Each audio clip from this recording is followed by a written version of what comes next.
الحمد لله رب العالمين والصلاة والسلام على رسوله محمد وعلى آله وأصحابه أجمعين أما بعد قال الله تعالى أعوذ بالله من الشيطان الرجيم بسم الله الرحمن الرحيم وأذن في الناس بالحج يأتوك رجالا وعلى كل ضامر يأتين من كل فج عميق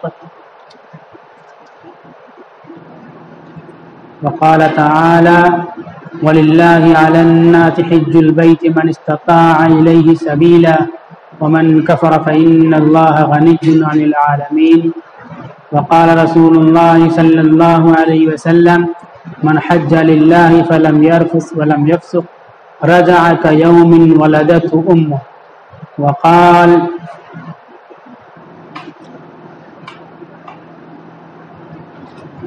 من ملك زادا وراحلة تبلغه إلى بيت الله ولم يحج فلا عليه أن يموت يهوديا أو نصرانيا صدق الله العظيم وصدق رسوله النبي الكريم اما بعد ایک مرتبہ درود شریف پڑھ لیں اللہم صلی علی محمد النبی الأمی وعلی آلہ وسلم تسلیما۔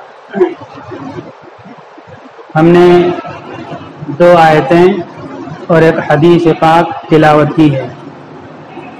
پہلی آیت اس وقت کے بارے میں ہے کہ جب ابراہیم علیہ السلام نے کعبۃ اللہ کو تعمیر کیا اور بنا دیا تو اللہ تعالیٰ نے ابراہیم علیہ السلام کو حکم فرمایا کہ تم لوگوں میں حج کا اعلان کرو کہ لوگ حج کرنے کے لیے آئیں،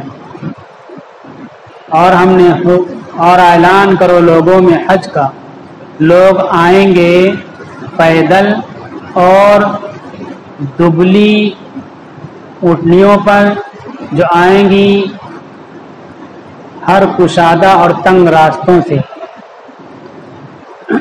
یہ اعلان اللہ تعالیٰ نے کہا کہ کرو۔ ابراہیم علیہ السلام نے کعبہ بنانے کے بعد اللہ کے حکم سے اعلان کیا تو اس وقت جن روحوں نے لبیک کہا ابراہیم علیہ السلام کی صدا پر، تو ان لوگوں کو حج بیت اللہ کی توفیق ہوتی ہے اور اللہ کے گھر کی زیارت کرتے ہیں اور حج کی سعادت سے بہرور ہوتے ہیں۔ ہم سب کو کوشش کرنی چاہیے کہ کسی بھی طرح انتظام ہو جائے اور ہم اللہ کے گھر کی زیارت کے لیے پہنچیں۔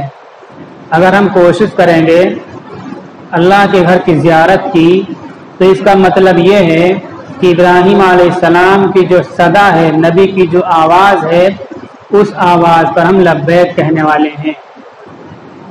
ابراہیم علیہ السلام نے اس وقت آواز لگائی، اللہ تعالیٰ نے قرآن میں بیان کیا اور سلسلہ بسلسلہ انسانوں کے ذریعے سے ابراہیم علیہ السلام کی آواز ہم سن رہے ہیں۔ اس آیت میں کہا گیا کہ وہ آئیں گے پیدل اور ہر دبلی اونٹنیوں پر۔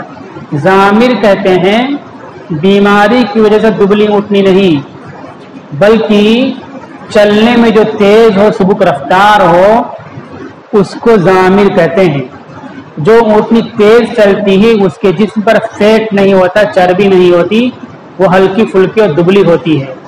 تو یہ کہا گیا کہ ایسی اونٹنیوں پر لوگ آئیں گے، ہر کشادہ ہر تنگ راستے سے آئیں گے، یعنی دور دراز سے آئیں گے، جہاں سے انسان سوچ نہیں سکتا کہ کہاں کہاں سے لوگ آ جائیں گے، وہاں سے لوگ حج بیت اللہ کے لیے پہنچیں گے۔ ابراہیم علیہ السلام کو جب یہ اعلان کہا جا رہا ہے کہ اعلان کرو تو اس وقت وہاں وہ اکیلے تھے، اور یہ کہا جا رہا ہے کہ آپ اعلان کرو گے تو لوگ آئیں گے، دور دراز علاقوں سے آئیں گے، قریب کے پیدل بھی آئیں گے، دور سے پیدل آ سکتے ہیں، اور کچھ تنگ راستوں سے، کشادہ راستوں سے آئیں گے۔ روایتوں میں آتا ہے کہ ابراہیم علیہ السلام نے کہا کہ اللہ میری آواز، میری صدا تو یہاں سننے والا کوئی ہے نہیں، تو کس کو آواز لگاؤں میں کہ حج کرنے کے لیے آئیں؟ تو اللہ تعالیٰ نے کہا کہ آواز لگانا تمہارا کام ہے، اور لوگوں تک آپ کی اس آواز کو پہنچانا ہمارا کام ہے. آپ کا کام ہے آواز لگانا. ہم لوگوں کی بھی ذمہ داری ہے کہ ہم آواز لگائیں, اللہ کے دین کی آواز لگائیں, اللہ کے نبی کی آواز لگائیں, اللہ کے نبی کی کردار کی آواز لگائیں, آپ کی تعلیمات کی آواز لگائیں, قرآن کی آواز لگائیں, اسلام کی آواز لگائیں, اللہ کے کلمے کی آواز لگائیں. آواز لگانا ہمارا کام ہے. ہماری آواز کہاں تک جائے گی کہ نہیں جائے گی, یہ کام اللہ کے ذمے ہے. آواز لگانے کی ذمہ داری اللہ کے نبی صلی اللہ علیہ وسلم نے حجۃ الوداع کے اندر مسلمانوں کو دی ہے. بلغوا عنی ولو آیہ, آپ نے فرمایا کہ میری باتوں کو لوگوں تک, دوسرے انسانوں تک پہنچاؤ. آپ بہت زیادہ باتیں نہیں جانتے ہو, ایک بات جانتے ہو, ولو آیہ, تو اس ایک بات کو بھی دوسروں تک پہنچاؤ, دوسرے انسانوں تک پہنچاؤ. تو پہنچانا اور بولنا دین کی بات, یہ ہماری بھی ذمہ داری ہے. ہمیں سوچتے کہ ہم بولیں گے چند لوگوں میں تو کوئی مانے گا کہ نہیں مانے گا, بات آگے جائے گی کہ نہیں جائے گی, یہ اللہ کے ذمے ہے. ہمارا کام ہے دین کی بات پہنچانا. ابراہیم علیہ السلام نے آواز لگائی اور بات پہنچی. آج ہم سنتے ہیں, قرآن کی آیت پڑھ رہے ہیں, حدیث پڑھ رہے ہیں.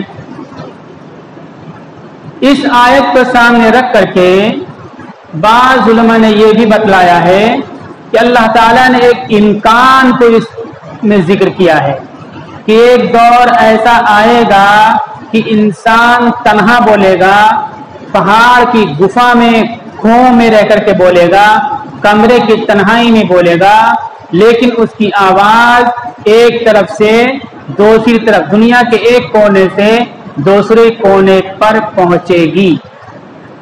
اور پھر اس وقت بھی مسلمانوں کی ذمہ داری ہوگی اس وسیلے کو, اس ذریعہ کو استعمال کر کے اللہ کے دین کو ایک کونے سے دوسرے کونے تک پہنچانے کا کام کریں. اب اس وقت انٹرنیٹ دستیاب ہے, ہم گھر میں بیٹھ کر کے ریکارڈ کر دیتے ہیں, بول دیتے ہیں, دوسری جگہ آواز چلی جاتی ہے. تو اس آیت میں وہ امکان ذکر کیا گیا تھا, وہ حالات اب پیش آ گئے, وہ وسائل مل گئے. جب وہ وسائل مل گئے تو ہمیں ان وسیلوں کو دین کے پھیلاؤ کے لیے, دین کی اشاعت کے لیے استعمال کرنا چاہیے. کوئی مانے یا نہ مانے, پہنچانا, بولنا ہمارا کام ہے, ہم کو بولنا چاہیے. ابراہیم علیہ السلام سے اللہ نے کہا کہ آپ بولو, اعلان کرو, کوئی سنے چاہے نہ سنے, سنانا ہمارا کام ہے. نبی نے اعلان کیا. آج ہماری بھی ذمہ داری کی دین کی بات کو بولیں, لوگوں تک پہنچائیں.